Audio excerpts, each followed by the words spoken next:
El día de hoy vamos a hacer una pequeña corrección porque aquí en la carátula dice Juan 12 y en realidad es Juan 13. Así que hoy cometí un error, entonces cambie usted en su mente Juan 13 del 1 al 20. Y entonces vamos a iniciar. El apóstol que más escribió de lo sucedido en la última cena, en cuanto a los capítulos que escribió, fue el apóstol Juan. Ahora, si ustedes notan, porque de aquí en adelante vamos a estar en ese ambiente de la última cena, Juan nos relata en sí la institución de la cena del Señor. Esto se encuentra en los otros evangelios, pero Juan no habla de cómo se organizó ni nada. Entonces, algunos se preguntan, ¿y por qué Juan no toca ese tema? Recuérdese que Juan escribe, es el último que escribe de los apóstoles y lo hace alrededor del año 90, 95, quizás 100, escribe su evangelio, cuando los otros 13 evangelios ya habían circulado por un buen número de años y las comunidades cristianas pues ya conocían el contenido en estos evangelios donde está el tema de la Santa Cena. Así que Juan se circunscribe más a enfocar todo lo que habló Jesús en ese tiempo de Santa Cena. Aquí les presento un pequeño resumen de Tomás Constable. Dice, hay 89 capítulos en los 4 evangelios. Fíjense, 89 capítulos, ¿verdad? Sumados Mateo, Marcos, Lucas y Juan.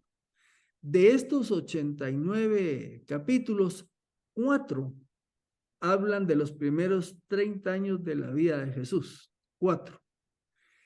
Luego, 85 capítulos van a hablar de los últimos 3 años de su vida.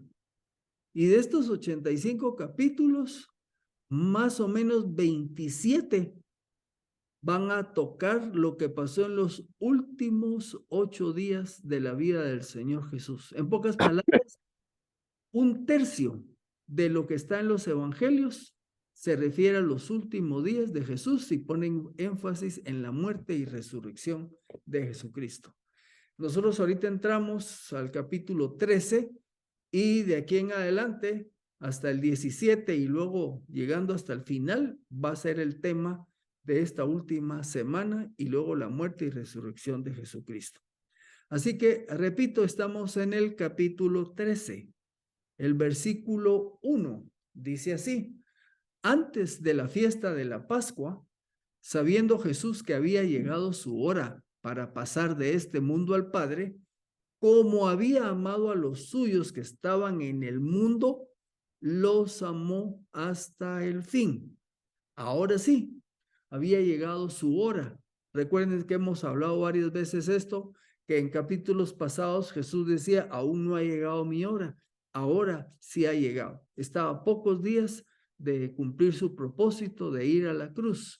Y como dice el versículo, entonces pasaría de este mundo, y cuando se refiere a este mundo, es a este mundo de gente perdida, de gente a la que él vino precisamente a anunciarle las buenas noticias, y este mundo en el que va a dejar a los discípulos para cumplir una tarea, Jesús va a pasar de este mundo para regresar al Padre. En cuanto al amor, que nos dice el pasaje que los ha amado hasta el final, bueno, el apóstol en su primera epístola lo reitera, dice, en esto hemos conocido el amor, en que Él, o sea, Jesucristo, puso su vida por nosotros. Y claro, como consecuencia dice, también nosotros debemos poner la vida por nuestros hermanos. Ahora, algo interesante, por lo menos yo hasta ahora me fijé de esto, y eso que había leído en varias ocasiones los evangelios, pero usted ya me dirá después si usted ya lo había notado. Miren, usualmente hemos ubicado la cena del Señor en día jueves, ¿verdad? Que es cuando pues siempre decimos que fue un día jueves. ya que después de la misma fue arrestado el Señor. O sea, fue la Santa Cena, luego se van al huerto de Getsemaní y ahí es donde llegan a arrestar a Jesús, ya entrada la noche. Pero en el capítulo 18 del mismo Evangelio de Juan, cuando ya tienen capturado a Jesús, dice, llevaron a Jesús de Caifás al pretorio, o sea, ya lo habían llevado con Caifás y lo llevan al pretorio de los romanos. Y miren lo que dice el pasaje, era el amanecer, pero ellos no entraron al pretorio para no contaminarse y para así poder comer la Santa Cena. Esto que estamos viendo que era el amanecer, era ya el día viernes. Y dice que cuando llevan a Jesús al pretorio, los judíos que lo llevaban no entraron porque no se querían contaminar para poder comer la Pascua. Bueno, la Pascua no hemos dicho que fue el jueves. ¿Cómo es que aquí dice que estos no entraron porque la iban a comer? Ahora les voy a dar otro pasaje. O lo que dice Juan 19, 1, 2. Entonces Pilato tomó a Jesús y lo azotó. Aquí estamos en viernes, ¿verdad? Y lo azotó. Los soldados entretejieron una corona de espinas y se la pusieron sobre la cabeza. Lo vistieron con un manto púrpura. Y miren lo que dice el versículo 14. Era el día de la preparación de la Pascua. Y como el mediodía, entonces dijo a los judíos, he aquí su rey. Estamos en viernes y aquí otra vez dice el texto que ese era el día de la preparación de la Pascua y estamos en viernes. Bueno, entonces surge la pregunta, bueno, entonces fue jueves o fue viernes? Bueno, Dios, primera vez que me encontré con esto, yo no me había fijado, no le había puesto atención a estos versículos, pero los estudiosos pues tienen la explicación. ¿La Pascua fue jueves o viernes? Bueno, resulta que la celebraban los 2 días. Los judíos del norte, como los galileos, ¿verdad? Que eran la mayoría de los discípulos de Jesús, y también los fariseos, celebraban la Pascua el día jueves. Mientras que los judíos del sur, en donde también están incluidos los saduceos, la celebraban el día viernes. Los escritores dicen que esto daba algo que era conveniente, porque eran tantos sacrificios que se hacían en el templo de todas las víctimas del Cordero Pascual que acostumbraban sacrificar, que el que tuvieran 2 días de celebración, pues desahogaba un poco la actividad ahí en el templo. Y la otra pregunta sería, bueno, pero ¿por qué los del norte la celebraban jueves y los del sur la celebraban viernes? La explicación en el párrafo de abajo. Esta diferencia se debía a la manera de contar los días. Por ejemplo, los judíos del norte contaban los días de la salida del sol a la salida del sol. Así que por eso Jesús y sus discípulos, que eran del norte, aunque estaban en Jerusalén, la celebraron en día jueves, porque el jueves para ellos era del amanecer al siguiente amanecer. Los judíos del sur la contaban los días del ocaso de un día al ocaso del otro día. Así que para ellos el jueves empezaba en la noche, perdón, el viernes empezaba en la noche y entonces por eso la celebraban el día viernes. Bueno, ahí la explicación que encontré. Para mí fue la primera vez que me enteré de este hecho de que habían 2 días de celebrar la Pascua. Ahora, en lo que estamos nosotros viendo en Juan, fue en día jueves. El versículo 2. Durante la cena, como el diablo ya había puesto en el corazón de Judas, hijo de Simón Iscariote, que lo entregara, entonces Judas ya estaba decidido a traicionar a Jesús.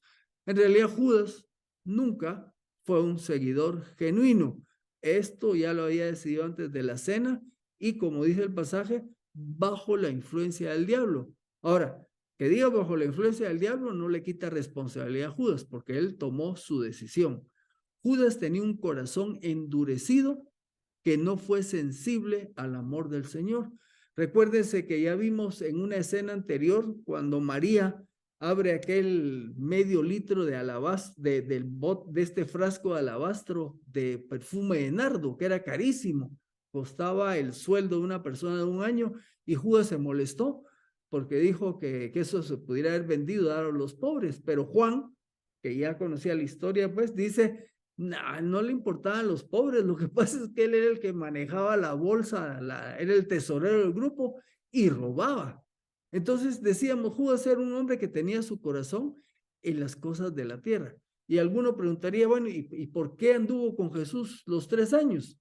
Bueno, porque recuérdense que se reconocía que Jesús era el Mesías, y el Mesías en la mentalidad de los judíos era el Mesías triunfante que venía aquí a agarrar al pueblo de Israel, llevarlo a la victoria, quitarles a sus invasores y a traer un reino de prosperidad.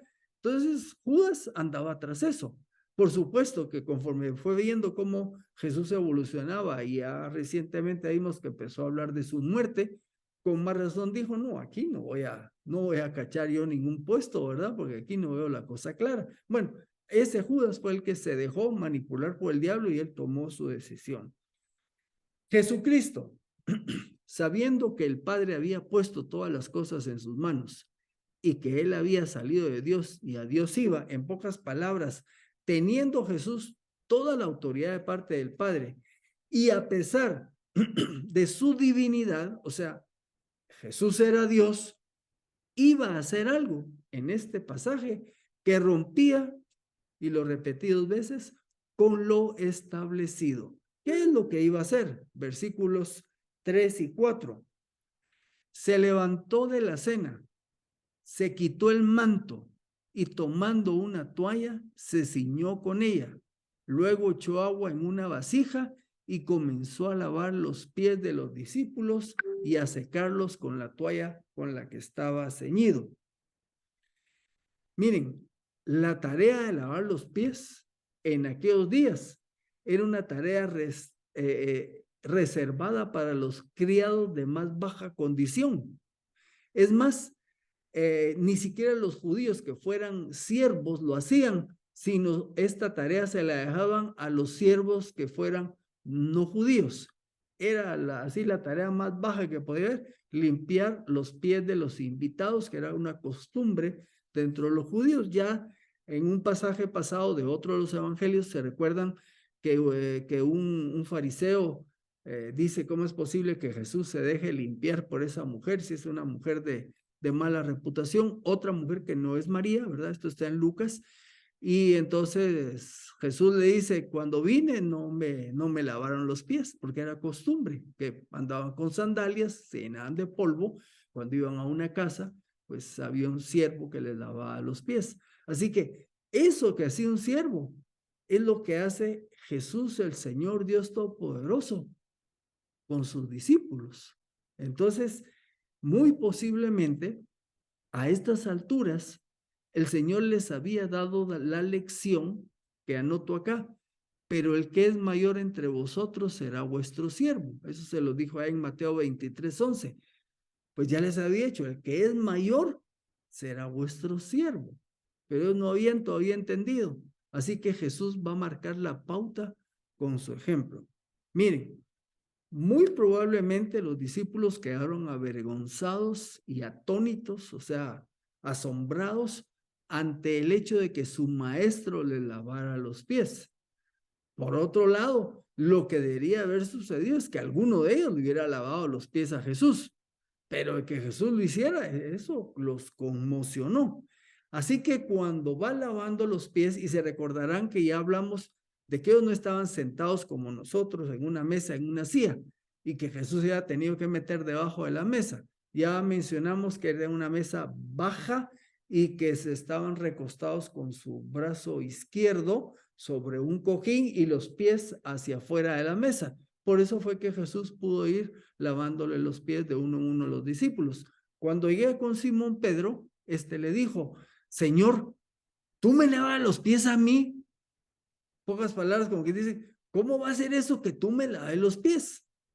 Respondió Jesús y le dijo, lo que yo hago, tú no lo entiendes ahora, pero lo comprenderás después. Mire, aunque fue Pedro el que objetó lo que hacía Jesús, de alguna manera expresaba lo que los demás estaban pensando, ¿verdad? Entonces, siempre le echamos el muerto a Pedro, que era muy exabrupto y que reaccionaba, pero tal vez lo que él hacía era sacar al exterior lo que los otros no se atrevían.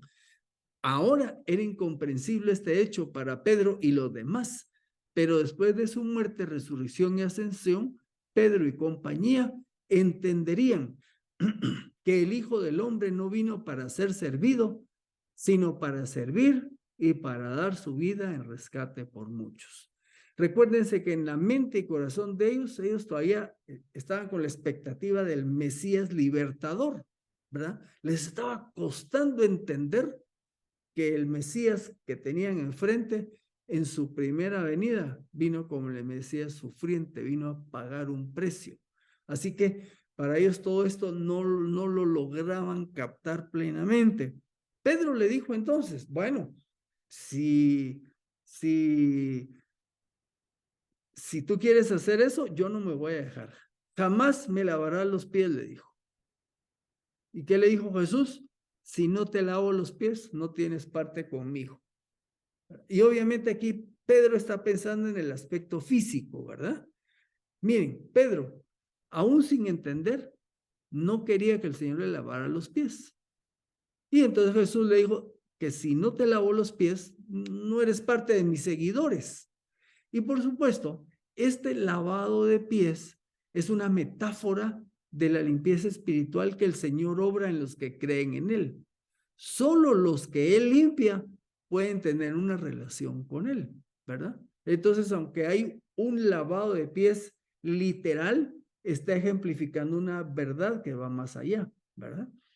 Como expresa Pablo a los Corintios, y esto eran algunos de ustedes, hablando de los creyentes, pero ya han sido lavados, ya son justificados, pero ya han sido santificados, perdón, ya son santificados, pero ya han sido justificados en el nombre del Señor Jesucristo y en el Espíritu de nuestro Dios. O sea, la obra de Jesucristo en favor del creyente pecador que cree en Él es que lo lava porque nos limpia todos nuestros pecados.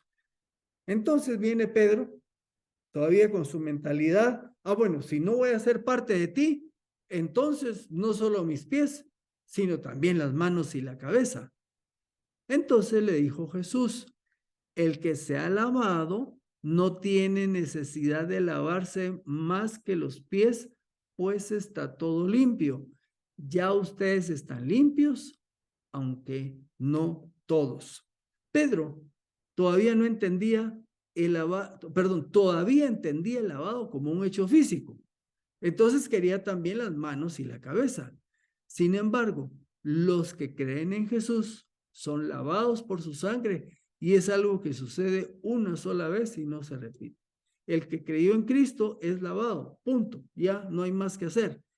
Pero, el cristiano en su caminar diario peca y es necesario que continuamente acuda a Dios para ponerse a cuentas con Él. Señor Jesús está enseñando algo ahí con sus discípulos. Ellos, a cuenta de su muerte futura, ya han sido lavados. Y entonces, eventualmente, como sale uno a la calle, ellos ya estaban limpios físicamente, pero se ensucian los pies al andar en la calle. Y entonces hay un lavado de pies. Lo que estamos entendiendo es que tiene que ver con que el cristiano en su caminar diario, todavía hay una vieja naturaleza que nos afecta y cometemos pecados. Entonces, ¿qué tenemos que hacer? Acudir a Dios. Y como dice allá 1 Juan 1:9, si confesamos nuestros pecados, Él es fiel y justo para perdonar nuestros pecados y limpiarnos de toda maldad. Acabo de acordarme que hace años andaba en Estados Unidos de visita con un amigo de mi colegio y él, estando allá, empezó a congregarse en una iglesia adventista el séptimo día y me contó que el pastor, que era muy bueno, me dijo que el pastor ya no pecaba. ¿Cómo que ya no peca? Le dije yo, no, o sea, comete errores, pero ya no peca. Eso no está de acuerdo a la Biblia, ¿verdad? Porque todos los cristianos, aunque hemos nacido nuevo, todavía pecamos. Así que Jesús, cuando dice, ya ustedes están limpios, aunque no todos, Ya dijo, están limpios por la obra que él iba a hacer en la cruz, pero dice que no todos, y lo explica en el siguiente versículo. ¿Por qué dijo que no todos estaban limpios?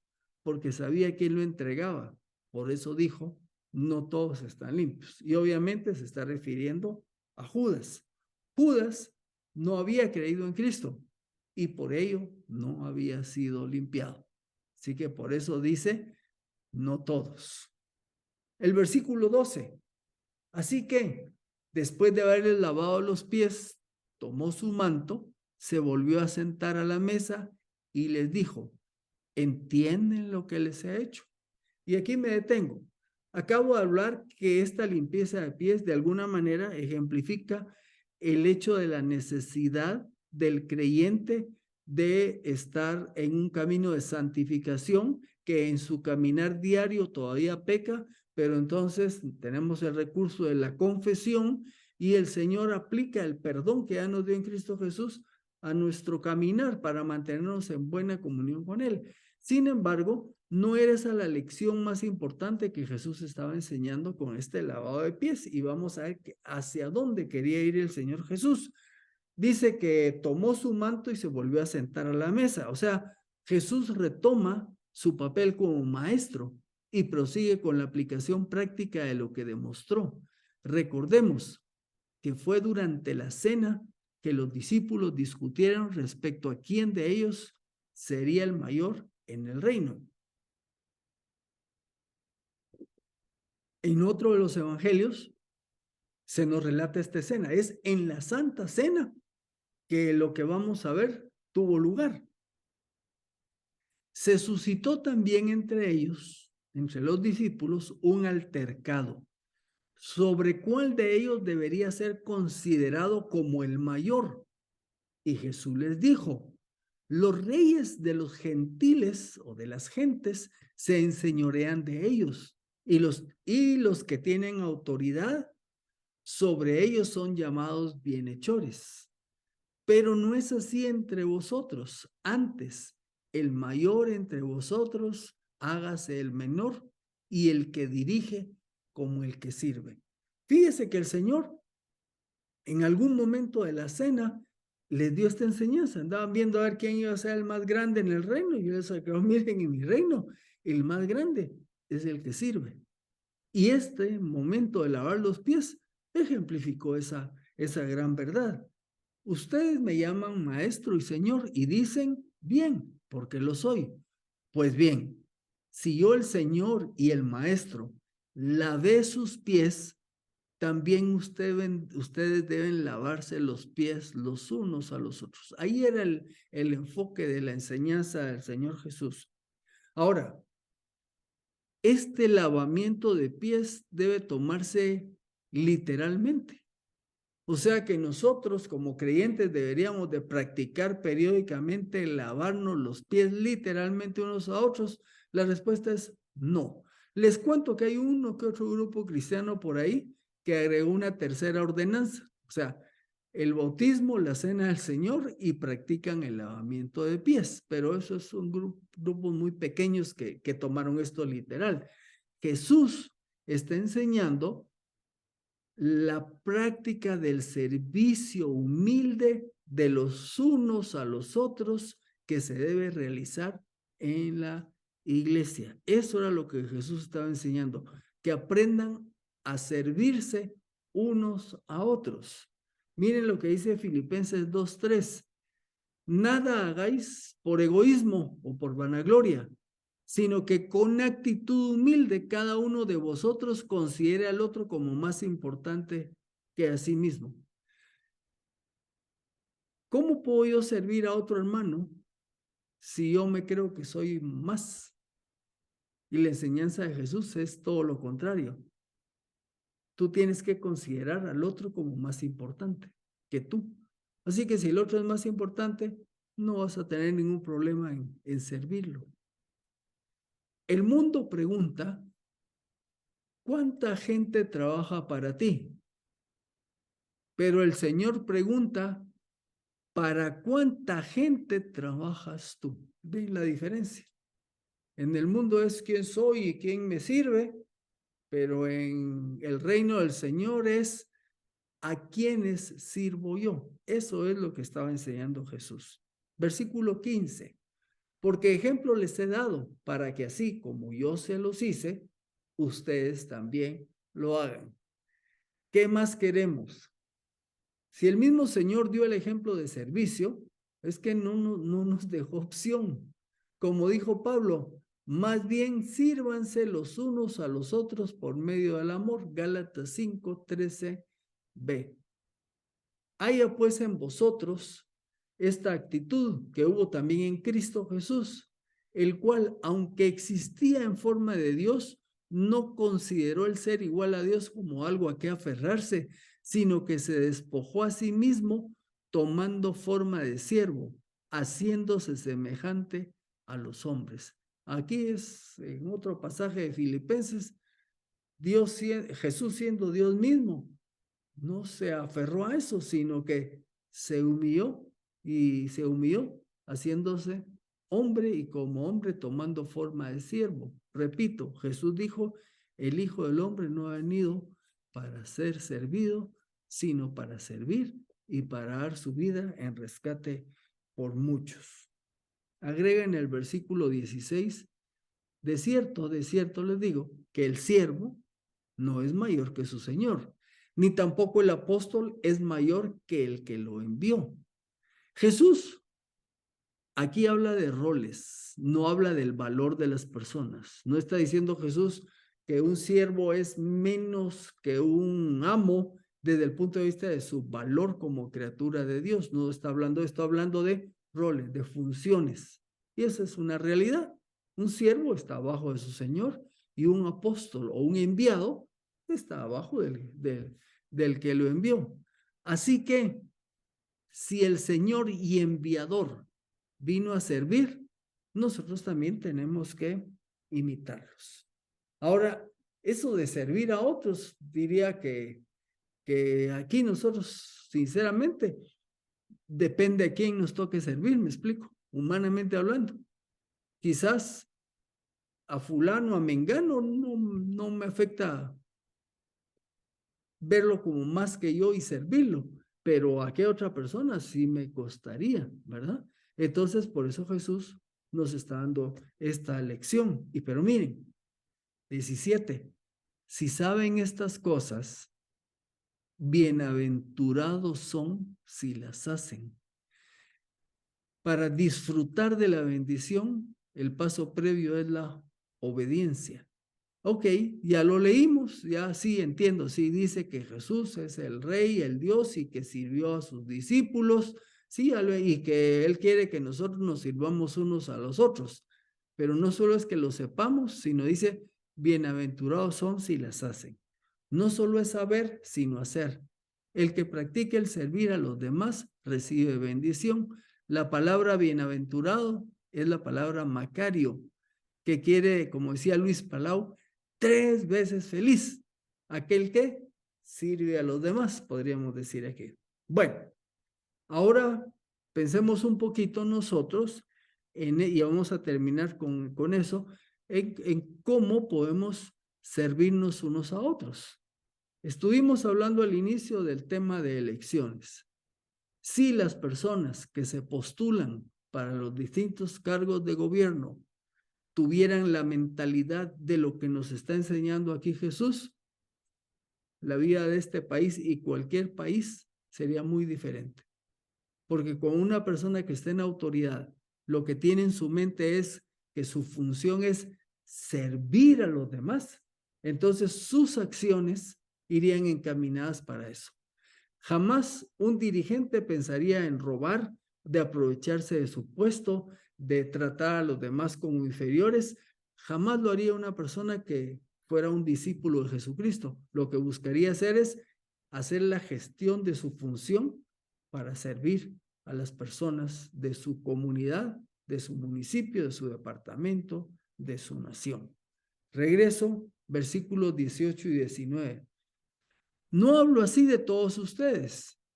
Yo sé a quienes he elegido, pero para que se cumpla la escritura, y aquí hay una cita, el que come pan conmigo levantó contra mí su talón. Desde ahora les digo, antes que suceda, para que cuando suceda crean que yo soy. La situación de Judas no es algo que sucede al azar. No es que ay, pobre Jesús, le salió el tiro por la culata, porque miren esa firmita. No. Jesús estaba al control, ¿verdad? Y alguien diría, pero si él sabía que lo iba a traicionar, ¿por qué lo escogió? Bueno, Judas formó parte de los 12 para que se cumpliera la escritura, dice. La cita es del Salmo 41:9.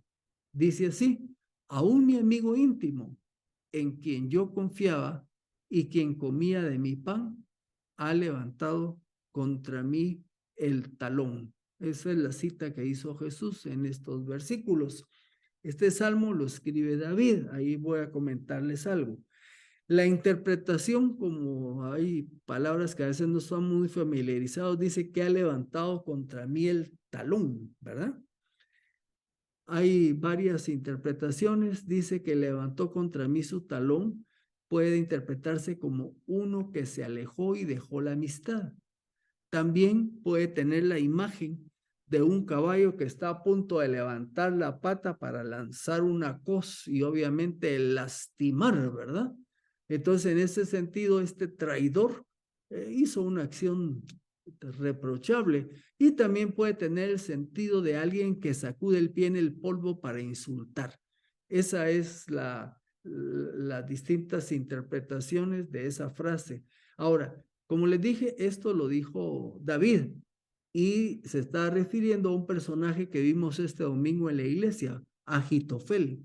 Agitofel era una persona muy cercana a David, y cuando Absalón traiciona al rey y toma Jerusalén, Agitofel se alejó de David y se fue a apoyar a Absalón. Por eso cuando escribe David este salmo, se refiere a ese amigo íntimo que lo traicionó, y Jesús cita el salmo para referirse a Judas, alguien que anduvo con él 3 años de tiempo completo, ¿verdad? Y ni aún así creyó en él, sino que al final lo traicionó. Así, cuando la traición haya sucedido y Jesús haya muerto y resucitado, o sea, el hecho de que Jesús les cuenta de que él sabe a quién ha escogido para ser sus discípulos, ¿verdad? Entonces, cuando ellos se acordaran, ya cuando Jesús haya resucitado, se acordarían de que Jesús se los dijo, y dice que creerán o afirmarán su fe en que Él es el yo soy, el Dios Todopoderoso. Y terminando, versículo 20, de cierto les digo que el que recibe al que yo envío, a mí me recibe, y el que a mí me recibe, recibe al que me envió. Los está preparando para la gran comisión. Ellos serán enviados a anunciar a Cristo, y el que recibe este mensaje, recibe a Cristo, y el que recibe a Cristo, recibe a Dios.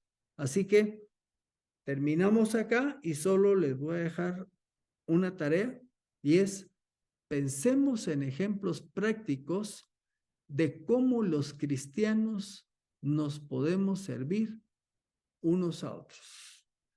Llegamos hasta aquí entonces.